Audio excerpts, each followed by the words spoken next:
እንኳን ለብርሃነ ትንሣኤው በሰላም አደረሳችሁ እያለን ከቲዮስ ቴክኖሎጂና ቲዮስ መልቲሚዲያ መስራችና ባለቤት ከሆኑት አቶ ቴዎድሮስ አጥናፉ ጋር አጠር ያለች ቆይታ ትኖረናለች።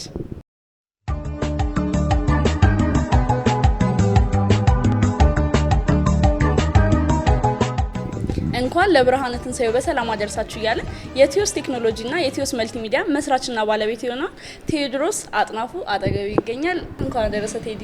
እንኳን አብሮ አደረሰ።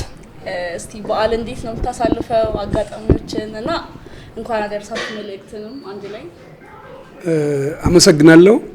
ለመላው ክርስትና እምነት ተከታዮች እንኳን ለብርሃነ ትንሣኤው በሰላም አደረሳችሁ እያልኩ እንግዲህ ስራ ላይ እንዴት ነው በዓል የምናሳልፈው? በተለያየ ሀገሪቱ ክፍሎች የኛ ሰራተኞች አሉ፣ የተለያየ እምነት ተከታይ ስታፎች አሉ። እንደየእምነታቸው የተለያየ በዓል እናከብራለን አብረናቸው። በተለይ ይህ በዓል በተለይ በኦርቶዶክስ እምነት ተከታዮች በጣም በትልቁ የሚከበር በዓል ነው። እኛ እንደ ድርጅት ከ3 ቀን በፊት ነው ቢሮ የተዘጋው።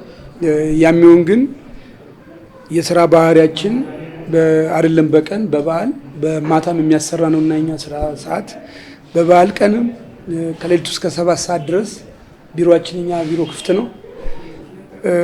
ግማሽ በዓል እያከበርን ግማሽ እየሰራ ነው የምናሳልፈው። የምታሳልፈው ልምድ እንዴት ነው? ሁሌ የለመድከው ልምድ? ያው በዓል ሲከበር ብዙ የሚገርመኝ ትዳር ከመያዝ በፊት በዓል ሳከብር የነበረው ከቤተሰቦቼ ጋር ነበር ማከብር። ከዛ ትዳር እንዳስኩ 1 ወር 1 አመት 2 አመት ግን በጣም ተቸግሬ ነበር። ጠዋት ላይ ባለቤቴ ጋር እንደዚህ ሰርሞኒው ምናምን ተጀምሮ እናቴ ትዝ ትለኛለች። እሷን ቁጭ እንዳደረኩ የሆነ ቦታ ደርሼ ልምጣ ብዬ ከእናቴ ሄዳለሁ። ብዙ ኪሎ ሜትር አቆራርጬ ከሷ ከደረስኩ በኋላ ደግሞ እናቴ ደግሞ ትቆጣኛለች። እንዴት ቤት ክንት ተመጣ ተብዬ ደግሞ ተመለስ ተብዬ ወጣባላለሁ። ስለዚህ በዓሉን ለብዙ አመታት ትልልቅ የበዓሎችን በስርዓት ነው ያክብሬ አላውቅም። አልሄድም ብዬ ወስኜ ግን ፕሮግራሙ ሲጀመር 3 ሰዓት 4 ሰዓት ሲሆን ቤተሰቦች እናቴ ትዝትለኛለች። ለባለቤቴ ሳልናገር ልክ የሆነ ቦታ ደርሼ እንደመመጣ መስዬ ወጥቼ እሄዳለሁ። በመኪና ብቻ ሳይሆን በአውሮፕላን ከአዲስ አበባ አውሮፕላን ይዤ በእለቱ ለምሳሌ አንድ አዲስ አመት በዓል እንደዚሁ በቃ አልሄድም ብዬ ወስኜ እንግዲህ ትዳር ካስኩ እንኳን ቆይቼ ማለት ነው። ሰዓቱ እያረፈደ ሲመጣ ቤተሰቦቼ ነው እዚህ ያሉ። ከዛ እንደምንም ብዬ በእግሬ ነው ወክ አድርጌ አውሮፕላን በሰዓቱ ትኬት ቆርጬ በኢትዮጵያ ውስጥ ቀጥታ ትኬት አጥቼ ሌላ ሀገር ሄጄ በዛ አድርጌ ከእናቴ ቤት የደረስኩት ማታ 1 ሰዓት። በዓሉን ያሳለፍኩት በመንገድ ነው። ማታ እናቴ ሴት ደግሞ አባረረች። ቤት ከተመጣ ብላ ውጭ አደርኩ። በ3ኛ ቀኑ ቤት የመጣው ቤት ደግሞ የሚቀበለውን ተቀብዬ የኔ ብዙ ጊዜ ለበዓል እንደዛ ማሳልፈው። እንኳን አደረሳችሁ መልእክትንም ማሳልፈው።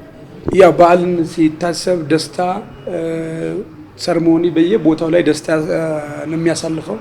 የኛ ዘርፍ ከመንገድ ደህንነት ጋር በተለይ መልቲሚዲያችን የሚሰራው ከመንገድ ደህንነት ጋር ሁሉም ህብረተሰብ በሰላም ወጥቶ በሰላም እንዲገባ ነው የምመኝና ሁሌም እንዳጋጣሚ ነው ደግሞ ከደስታ ጀርባ ሀዘን አብሮ የሚከተልበት አጋጣሚ ይከሰታል።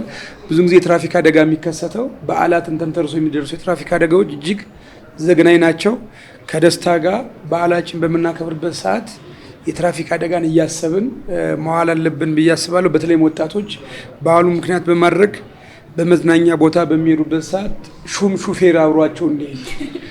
ሹፌር ማለት 5-6 ሆነሽ ለመዝናናት በምትሄጂበት ሰዓት አልኮል የማይጠጣ ሹፌር አብሮሽ የማይሄድ ከሆነ ይዘሽው ያልሽውን ደስታ ይዘሽው የመጣሽውን ደስታ ወደ ሀዘን ሊቀየር ይችላል።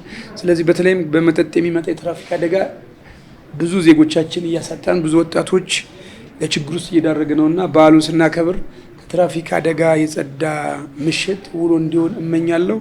ለመላው የክርስትና እምነት ተከታዮች በያሉበት ከትራፊክ አደጋ የጸዳ ከችግር የጸዳ ሀገራችን ሰላም እንዲሆን እመኛለሁ። መልካም በዓል። አንተም እናመሰግናለን። እኔም አመሰግናለሁ።